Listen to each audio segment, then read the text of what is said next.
투기 수단으로 전락시키는 일은 용납하지 않겠습니다.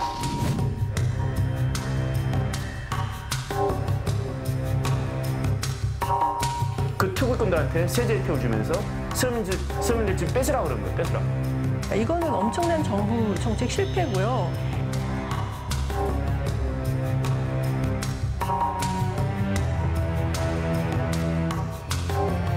정부가 생각했던 것보다는 정책이 그만큼 안 올라가고 정부가 오히려 구매할 장소를 아리 가르쳐 주는 거다.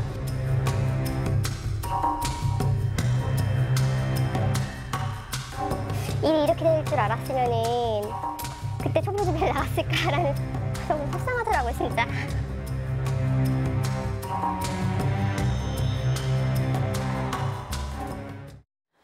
네, 정부의 강력한 의지에도 불구하고 왜 이렇게 집값이 잡히지 않을까 의아해 하시는 분들 많으실 텐데요. 어젯밤 PD 수첩 보신 분들 그 의문이 조금 풀리셨을 것 같습니다. 지난주에 이어서 미친 아파트값의 비밀 파헤쳤는데요. 지난주 방송이 투기를 부추기는 부동산 스타 강사들의 문제점을 짚어봤다면 어제는 부동산 정책의 허점들을 조목조목 따졌습니다. 좀 더 자세한 취재 뒷얘기 PD수첩의 박건식 팀장님 모시고 들어보겠습니다. 어서 오세요. 지난주에 이 방송 파장이 엄청나던데 먼저 고생하셨고요. 이번 어제 방송 이 핵심부터 좀 짚어주실까요? 네, 앵커께서 말씀하신 것처럼 지난주에는 스타 강사와 일부 투기 세력의 부동산 네. 투기 문제를 다뤘고요. 네. 어제는 주로 정부 정책의 허점을 네. 다뤘습니다. 네. 주로 예를 들면 임대사업자들에 대한 세금 특혜, 또 그리고 종합부동산세, 종부세 개편안이 너무 소극적이어서 네네. 오히려 이러한 정부 정책이 부동산 투기를 조장한 측면들, 네. 이런 허점들을 다뤘습니다. 네. 하나하나 네. 짚어볼게요. 네. 다주택자들이 집을 처분하고 그런 집들이 정말 집이 필요한 사람에게 간다. 이런 선순환이 이렇게 좀 이루어지는 게 아마 정부 정책 의도였던 맞습니다. 것 같습니다. 네. 그런데 이게 그렇게 안 되고 정부가 규제책을 내놔도 다주택자들이 꼼짝도 안 한단 말이죠. 그 이유를 파헤치셨죠? 예, 아마 그것은 정부 정책에 구멍이 많기 때문일 네. 겁니다. 사실 정부와 부동산 투기 세력이 벌이는 힘겨루기는 어제 오늘의 일은 아니고요. 네. 지난 1년 동안 문재인 정부는 부동산 값을 잡기 위해서 굉장히 노력을 많이 하고 많은 대책을 내놓았습니다. 네. 그러나 투기 세력들은 이러한 정부 정책을 비웃었고 국민들은 폭등하는 아파트 값 때문에 신음을 했습니다. 맞아요. 박근혜 정권 4년 동안요. 아파트를 3채 이상 보유한 다주택자가 6만 6천 명에서 11만 5천 명으로 무려 73% 이상 급등했습니다. 네네. 문재인 정부는 이게 다주택자 문제가 부동산을 폭등시키는 주요 원인으로 보고 이것을 투기 수단으로 삼는 것은 용납하지 않겠다. 이러면서 강한 대책을 내놨지만요. 네.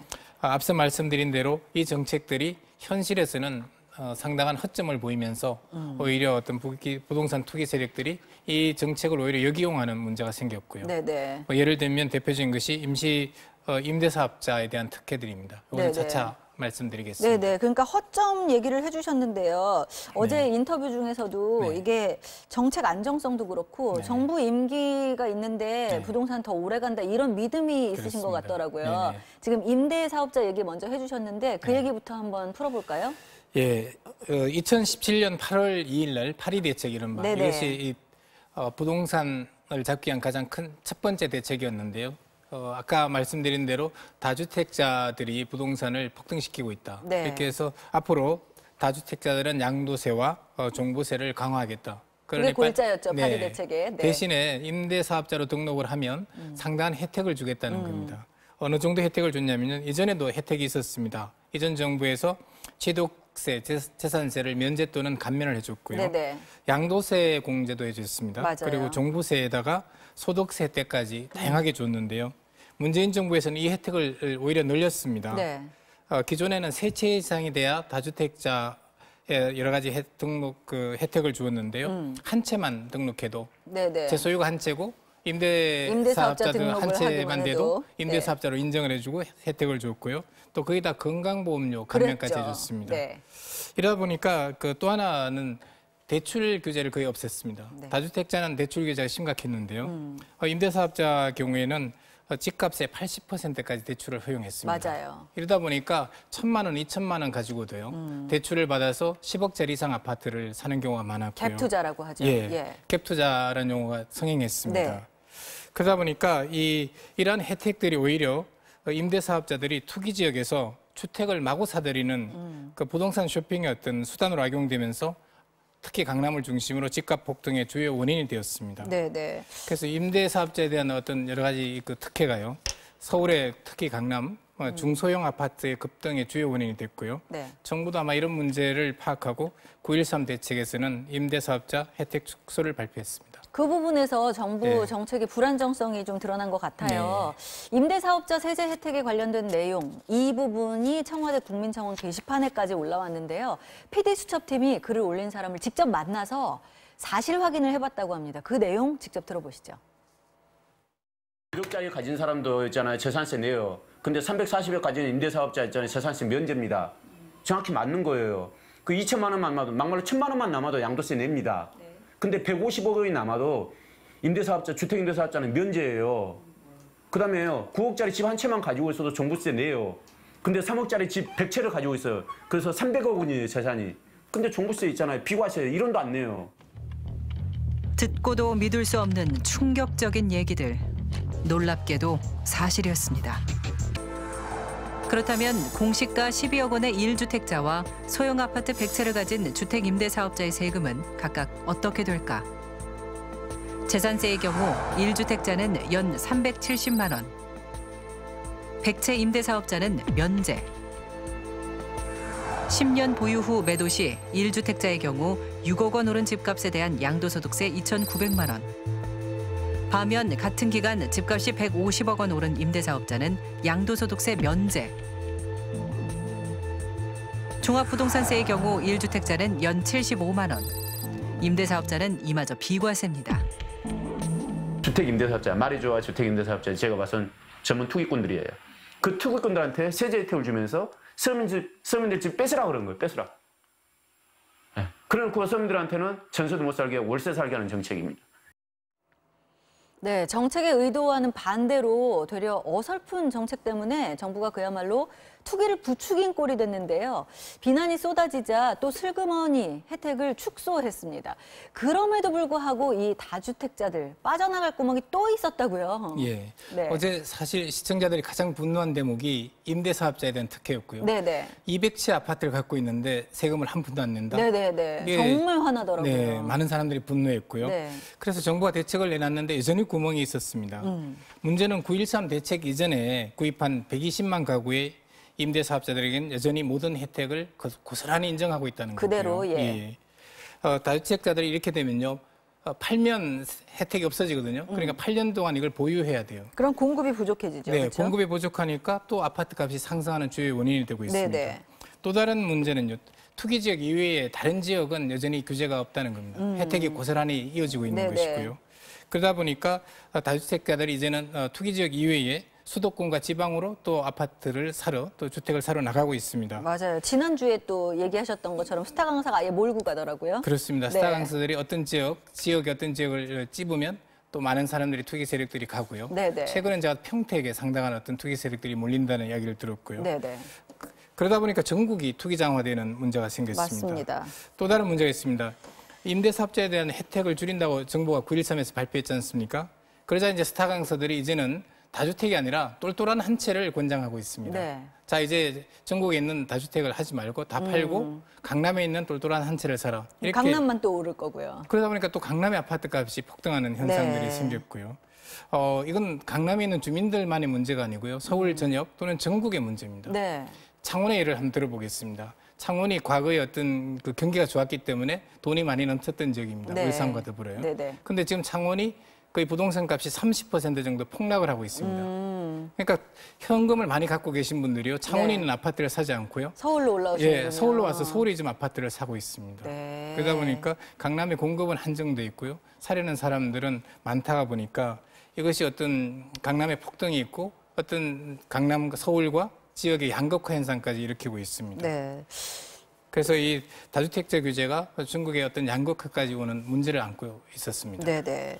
이 그동안요 서울 아파트값 폭등의 원인으로 박원순 시장의 용산 개발을 의심하신 분들이 네. 많이 있었습니다. 그래서 그게 이 용산 개발 발표가 집값을 치솟게 한 가장 큰 원인인 것처럼 이야기가 됐는데 그게 아니라 더 직접 영향을 준 건 따로 있었다고요?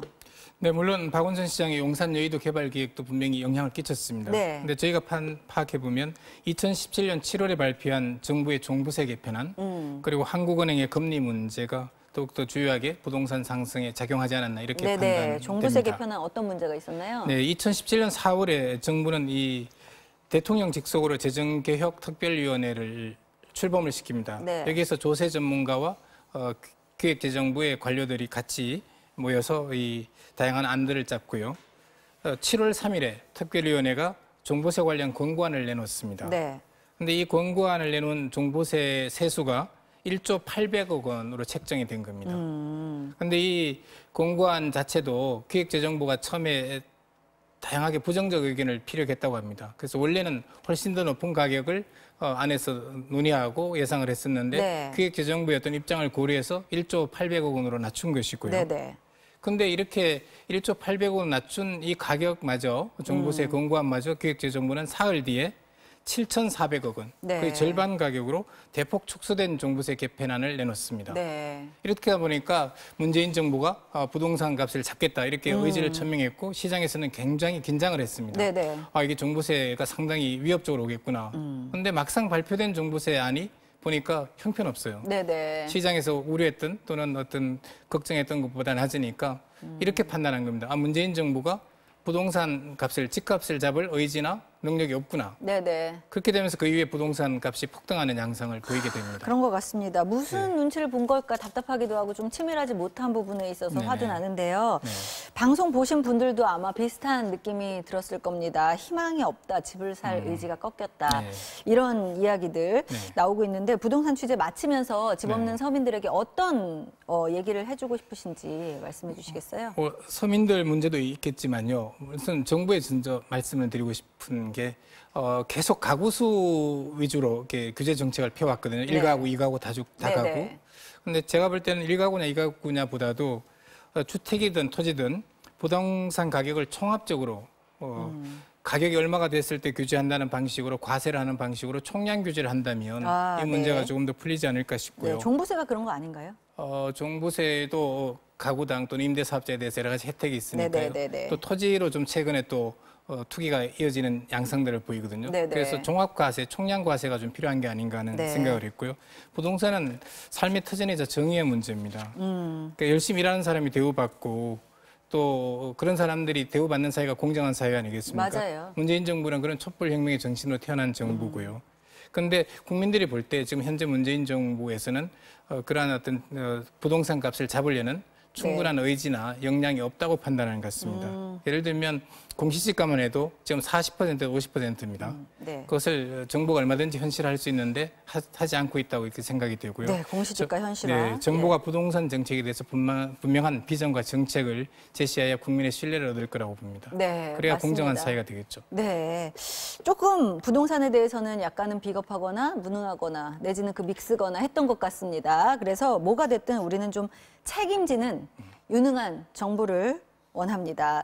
정부의 정책을 믿고 착실히 따라갔을 때 서민들은 더 이상 뭐 희망 고문도 아니고 눈물 짓지 않는, 그래서 억울해지지 않는 그런 정책들을 좀 펴줬으면 좋겠다 하는 생각 듭니다. PD수첩의 박건식 팀장님이었습니다. 취재 고맙습니다.